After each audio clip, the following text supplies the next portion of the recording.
নমস্কাৰ সকলোকে স্বাগতম জনাইছো। আজি আমি আৰু কিছু প্ৰশ্ন লৈ আহিছো। বিভিন্ন ধৰণৰ প্ৰশ্ন আছে ইয়াত, গতিকে তোমালে কেৱল মনত ৰাখি যাবা। তেন্তে আমি পলম নকৰি ভিডিঅ'টো আজি আৰম্ভ কৰোঁ। আজিৰ প্ৰথম প্ৰশ্ন, লোক সাহিত্য মূলতঃ কেই প্ৰকাৰ? উত্তৰ 3 প্ৰকাৰ। নেক্সট প্ৰশ্ন, সাধু কথা কোন শ্ৰেণীৰ সাহিত্য? লোক সাহিত্যত পৰে। লোকগীত প্ৰধানকৈ কেই প্ৰকাৰ? উত্তৰ 3 প্ৰকাৰ। বিহুগীত, আইনাম, বিয়ানাম ইত্যাদি লোকগীতৰ কোনটো শ্ৰেণীত পৰে? উত্তৰ অনুষ্ঠানমূলক লোকগীতৰ। নেক্সট প্ৰশ্ন, বিহু গীতবোৰ সাধাৰণতে কোনটো ছন্দত ৰচনা কৰা হয়? উত্তৰ ত্ৰিপদী ছন্দত। নেক্সট প্ৰশ্ন, কামৰূপত যোৰা নামক কি বুলি কোৱা হয়? উত্তৰ খিচা গীত। নেক্সট প্ৰশ্ন, আখ্যানমূলক লোকগীতসমূহক ইংৰাজীত কি বুলি কোৱা হয়? বেলাড। বেলাড শব্দৰ অসমীয়া প্ৰতিশব্দ কি? মালিতা।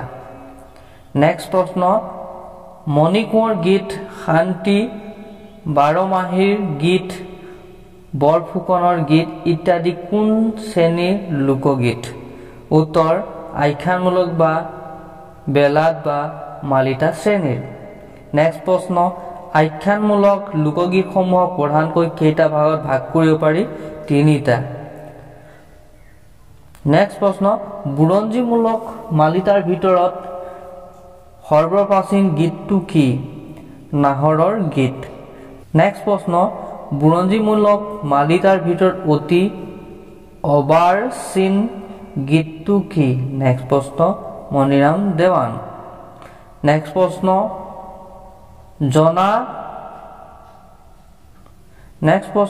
জনা গাভৰুৰ গীতৰ নায়ক কোন? উত্তৰ গোপীচন্দ কোঁৱৰ। নেক্সট প্ৰশ্ন, জিকিৰ আৰু জাৰি গীতসমূহক কোন শ্ৰেণীৰ সাহিত্যৰ অন্তৰ্ভুক্ত কৰিব পাৰি? উত্তৰ লোকগীত। নেক্সট প্ৰশ্ন, জিকিৰ শব্দৰ অৰ্থ কি? উত্তৰ আল্লাহৰ নাম স্মৰণ কৰা। নেক্সট প্ৰশ্ন, হেমচন্দ্ৰ গোস্বামীয়ে কোনখিনি সময়ক গীতিযুগ বুলি নিৰ্দেশ কৰিছে? উত্তৰ অসমীয়া সাহিত্যৰ প্ৰাচীনতম কালটোক। নেক্সট প্ৰশ্ন, আকুল পথিক গ্ৰন্থখনৰ লেখক কোন? ডিম্বেশ্বৰ নেওগ। নেক্সট প্ৰশ্ন, অসমীয়া লোকগীত গ্ৰন্থখন কাৰ ৰচনা? উত্তৰ ডক্টৰ লীলা গগৈ। নেক্সট প্ৰশ্ন, অসমীয়া সাহিত্যৰ চানেকি গ্ৰন্থৰ কাৰ ৰচনা? উত্তৰ হেমচন্দ্ৰ গোস্বামী। নেক্সট প্ৰশ্ন, অখ্যাত কবিৰ বিখ্যাত ৰচনা বুলি কোনবিধ সাহিত্যিক কোৱা হয়? উত্তৰ লোক সাহিত্যিক। নেক্সট প্ৰশ্ন, অসমীয়া ভাষাৰ প্ৰাচীনতম নিদৰ্শন বুলি কোন শ্ৰেণীৰ সাহিত্যক কোৱা হয়? চৰ্যাপদক। নেক্সট প্ৰশ্ন, চৰ্যাপদসমূহ কাৰ ৰচনা? উত্তৰ সজিয়া বৌদ্ধ সিদ্ধাচাৰ্যসকলৰ। নেক্সট প্ৰশ্ন, চৰ্যাপদসমূহ কোনে কিমান চনত সংগ্ৰহ কৰিছিল? উত্তৰ হৰপ্ৰসাদ শাস্ত্ৰীয়ে 1907 চনত। নেক্সট প্ৰশ্ন, হৰপ্ৰসাদ শাস্ত্ৰীয়ে চৰ্যাপদ বা বৌদ্ধ গানসমূহ ক'ৰ পৰা সংগ্ৰহ কৰি আনিছিল? উত্তৰ নেপালৰ ৰাজদৰবাৰ গ্ৰন্থালয়ৰ পৰা। নেক্সট প্ৰশ্ন, চৰ্যাপদসমূহ হাজাৰ বছৰৰ পুৰণা বাংলা ভাষাৰ বৌদ্ধ গানো দোহা এই নামেৰে কোনে কিমান চনত প্ৰকাশ কৰিছিল? হৰপ্ৰসাদ শাস্ত্ৰীয়ে। নেক্সট প্ৰশ্ন, চৰ্যাচৰ্য বিনশ্বয় নামটো কোনে দিছিল? উত্তৰ হৰপ্ৰসাদ শাস্ত্ৰী। চৰ্যাপদৰ মূল পুথিখনৰ নাম কি? নাইবা চৰ্যাচৰ্য বিনিশ্চয়ৰ আচল নাম কি? উত্তৰ চৰ্যাগীত কোষ।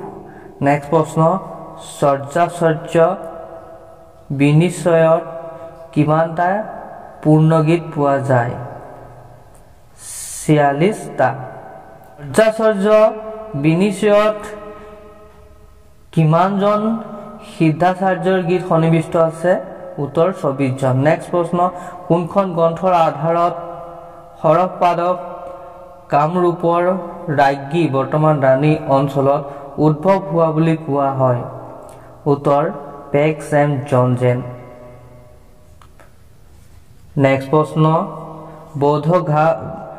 প্ৰশ্ন বৌদ্ধ গান আৰু দোহাসমূহ কোন পন্থাৰ ধৰ্মৰ সাধনৰ গীত? নেক্সট প্ৰশ্ন সহজান পন্থাৰ। নেক্সট প্ৰশ্ন চৰ্যা গীতৰ ভাষা কি? উত্তৰ সন্ধ্যা ভাষা। সন্ধ্যাৰ আধা আলো আধা ছায়াৰ ৰহস্য ঘনতাই আবৃত গীত বুলি কাক অভিহিত কৰা হয়? চৰ্যাপদক।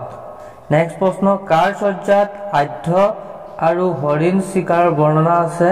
উত্তৰ ভূহুকৰ চৰ্যাত। নেক্সট প্ৰশ্ন কোনটো চৰ্যাত দবা খেলৰ উল্লেখ আছে? উত্তৰ 2 নং চৰ্যাত। নেক্সট প্ৰশ্ন কিমান নং চৰ্যাত বিবাহ যাত্ৰাৰ বৰ্ণনা আছে? 19 নং চৰ্যাত। কোনটো চৰ্যাত ৰজাই সৈন্য সামন্তলৈ পৰৰাজ্য অধিকাৰ কৰাৰ প্ৰয়াস বৰ্ণিত আছে? 48 নং চৰ্যাত। নেক্সট প্ৰশ্ন চৰ্যাপদত কোনখন ৰাজ্যৰ চিত্ৰ বিশেষভাৱে অংকিত? উত্তৰ নিম্ন শ্ৰেণীৰ সমাজৰ চিত্ৰ। নেক্সট প্ৰশ্ন চৰ্যাপদ এক কা তৰুবৰ পঞ্চবি তাল শীৰ্ষক গীতটি কাৰ ৰচনা? গীতটিৰ ৰাগ কি? উত্তৰ লুইপাত। ৰাগ পঞ্চমঞ্জৰী। নেক্সট প্ৰশ্ন চৰ্যাপদবোৰ কি ছন্দত ৰচিত? উত্তৰ মাত্ৰাবৃত্ত ছন্দত। অসমীয়া ভাষাৰ উপৰিও আন কি ভাষাৰ লোকে চৰ্যাপদক সেই ভাষাৰ প্ৰাচীনতম নিদৰ্শন বুলি গ্ৰহণ কৰিছে? উত্তৰ বাংলা, মৈথিলী, উড়িয়া। নেক্সট প্ৰশ্ন দশম শতিকাৰ কামৰূপৰ ৰজা ৰত্নপালক বজ্ৰৰাণী পন্থাত বিশ্বাস কৰোৱাৰ চৰ্যাজনন কোন আছিল? উত্তৰ সৰহপাদ। নেক্সট প্ৰশ্ন চৰ্যাৰ বিনিশ্চয় টীকাকাৰ কোন আছিল? উত্তৰ মুনি দত্ত। নেক্সট প্ৰশ্ন লোক সমাজে বেদৰ বাণী জ্ঞান কৰা লোক সাহিত্যবিদ কি? ডাকৰ বচন। নেক্সট প্ৰশ্ন মাত্ৰাবৃত্ত ছন্দৰ সলনি আক্ষৰিক ছন্দৰ প্ৰৱৰ্তন কোন যুগত হৈছিল? উত্তৰ প্ৰাক শংকৰী যুগত। নেক্সট প্ৰশ্ন প্ৰাক শংকৰী যুগৰ বা 14 শতিকাৰ কবি কেইজনৰ নাম লিখা। কবি কেইজন হ'ব? উত্তৰ হেম সৰস্বতী, কবিৰত্ন সৰস্বতী, ৰুদ্ৰ কন্দলী, হৰিবৰ বিপ্ৰ আৰু মাধৱ কন্দলী। নেক্সট প্ৰশ্ন হেম সৰস্বতীয়ে কোনজন ৰজাৰ পৃষ্ঠপোষকতাত লাভ কৰিছিল? দুৰ্লভ নাৰায়ণৰ। প্ৰহ্লাদ চৰিত্ৰ আৰু হৰগৌৰী সংবাদ কোনে ৰচনা কৰিছিল? হেম সৰস্বতীয়ে। নিভাঁজ অসমীয়া ভাষাৰ প্ৰথম লিখিত নিদৰ্শন কি? প্ৰহ্লাদ চৰিত। হেম সৰস্বতীয়ে ক'ৰ পৰা প্ৰহ্লাদ চৰিতৰ ঘটনা লৈছিল? উত্তৰ বামুণ পুৰাণৰ পৰা। প্ৰশ্ন হেম সৰস্বতীৰ প্ৰহ্লাদ চৰিতত কিমানটা পদ আছে? 100টা। প্ৰশ্ন প্ৰহ্লাদ চৰিত্ৰখন প্ৰথমে কোনে কেতিয়া সম্পাদনা কৰি উলিয়ায়? উত্তৰ কালিৰাম মেধিয়ে 1913 চনত। প্ৰশ্ন হেম সৰস্বতীৰ হৰগৌৰী সংবাদ কিমানটা পদত ৰচিত? 899টা। প্ৰশ্ন কবিৰত্ন সৰস্বতীয়ে কোনজন ৰজাৰ পৃষ্ঠপোষকতা লাভ কৰিছিল? উত্তৰ দুৰ্লভ নাৰায়ণৰ পুত্ৰ ইন্দ্ৰ নাৰায়ণৰ। নেক্সট প্ৰশ্ন মহাপুৰুষ মাধৱদেৱৰ ভাগিন ৰামচৰণ ঠাকুৰৰ সপ্তম উপৰিপুৰুষজনৰ নাম কি? উত্তৰ কবিৰত্ন সৰস্বতী। প্ৰশ্ন মহাভাৰতৰ দ্ৰোণ পৰ্বৰ অন্তৰ্গত কাব্যখনৰ নাম কি? জয়দ্ৰত বধ। প্ৰশ্ন কৈলাশ বৰ্ণনা অংশটি কোনখন কাব্যৰ অন্তৰ্গত? জয়দ্ৰত বধ। জয়দ্ৰত বধ কাব্যখনৰ ৰচক কোন? উত্তৰ কবিৰত্ন সৰস্বতী। নেক্সট প্ৰশ্ন ৰুদ্ৰকণ্ডলীয়ে কোনজন ৰজাৰ পৃষ্ঠপোষকতা লাভ কৰিছিল উত্তৰ শ্ৰীমন্ত তাম্ৰধ্বজৰ নেক্সট প্ৰশ্ন সাত্যকী প্ৰৱেশ কাব্যক ৰচক কোন ৰুদ্ৰকণ্ডলী নেক্সট প্ৰশ্ন কমতাপুৰ ৰজাৰ অনুপ্ৰেৰণা লাভ কৰা কবিসকলৰ ভিতৰত সৰ্বশ্ৰেষ্ঠ কবি কোন হৰিবৰ বিপ্ৰ প্ৰশ্ন হৰিবৰ বিপ্ৰই কোনজন ৰজাৰ পৃষ্ঠপোষকতা লাভ কৰিছিল দুৰ্লভ নাৰায়ণৰ বব্ৰুবাহন যুদ্ধ লৱকুশৰ যুদ্ধ আৰু তাম্ৰধ্বজৰ যুদ্ধ কোনে ৰচনা কৰিছিল উত্তৰ হৰিবৰ বিপ্ৰই প্ৰশ্ন বব্ৰুবাহন যুদ্ধ আৰু লৱকুশৰ যুদ্ধ কাব্য দুখনৰ মূল কি উত্তৰ জৈমিনী অশ্বমেধ প্ৰশ্ন মহাভাৰতৰ অশ্বমেধ পৰ্বৰ পৰা বিষয়বস্তু লৈ কাব্য ৰচনা কৰা কবিগৰাকী কোন উত্তৰ হৰিবৰ বিপ্ৰ প্ৰশ্ন অসমীয়া সাহিত্যৰ প্ৰথমগৰাকী বীৰ কাব্য ৰচক কোন হৰিবৰ বিপ্ৰ প্ৰাক শংকৰী যুগৰ শ্ৰেষ্ঠ কবিজনৰ নাম কি